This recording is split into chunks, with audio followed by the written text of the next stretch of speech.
pada ayat 45 dan 46.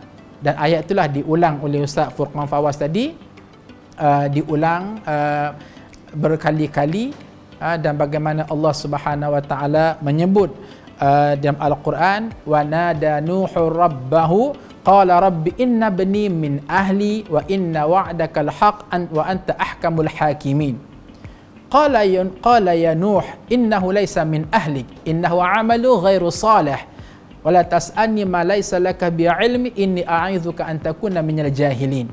Iaitu kemuncak daripada segala-galanya, hadirin sekalian, apabila anak Nabi Nuh ditenggelamkan oleh Allah dalam banjir besar gara-gara tidak mahu tunduk dan patuh kepada perintah Nabi Nuh yang juga merangkap ayahnya, maka bagi Nabi Nuh sebagai seorang ayah, sebagai seorang nabi, melihat anaknya yang tenggelam timbul, akhirnya tenggelam dan mati dalam keadaan kufur, dalam keadaan kafir, maka mulalah Nabi Nuh alaihi salam cuba merengek kepada Allah.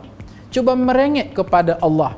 Maka rengetan itulah disebut pada ayat 45, wa nada nuhur, maka berkatalah Nabi Nuh, wahai Allah, inna bani min ahli, sesungguhnya anak aku ni daripada keluargaku.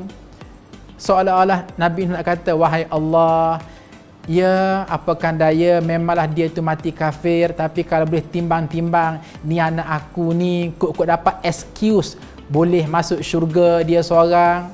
Wa anta ahkamul hakimin, kamu maha hakim, maha adil dalam membuat pertimbangan.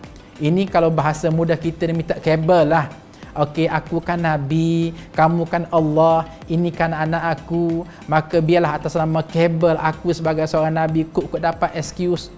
Hadirin sekalian, Allah Subhanahu wa taala dengan sangat tegas menyebut pada ayat yang ke-46, qala ya Nuh innahu laisa min ahlik.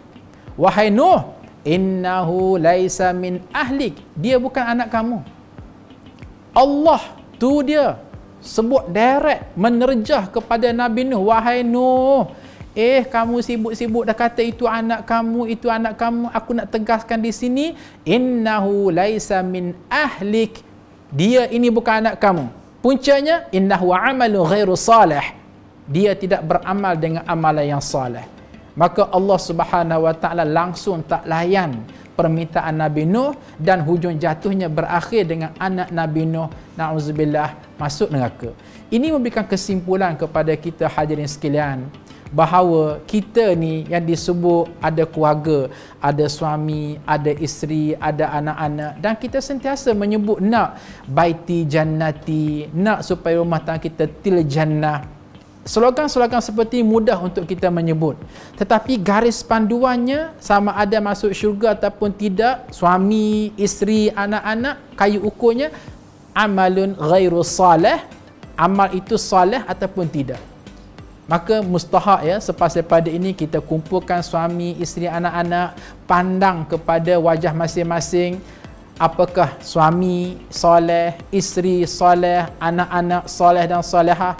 Kalaulah mereka ini tidak soleh, maka itu dia sesuatu yang telah pun dibuat measurable, yang boleh disukat dan diukur, bahawa na'udzubillahi min zalik, akan tiba satu garis mereka na'udzubillah akan masuk neraka. Jadi ayat innahu amalu ghairu salih ini biarlah sentiasa melekat dalam kepala kita. Dia bukan anak kamu, dia bukan anak kamu, kalaulah anak-anak kita tidak beramal dengan amalan yang salih.